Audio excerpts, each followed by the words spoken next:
Hi, today we will learn how to zoom or magnify your Windows 11 desktop for ease of your access.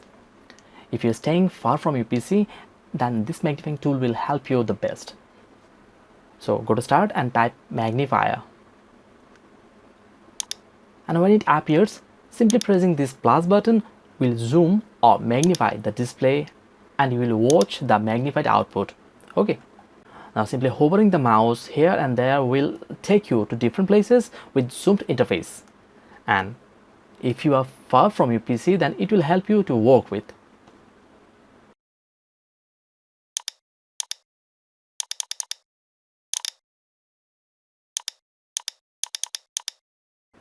Now you can also decrease it up to your convenience. And when you are done, simply go back and make it 100%. And it's like earlier. Okay. So by this way you can make your desktop experience more enhanced and superb. If you liked it, then please subscribe to Joseph IT and let us know your remarks on the comment box. Goodbye.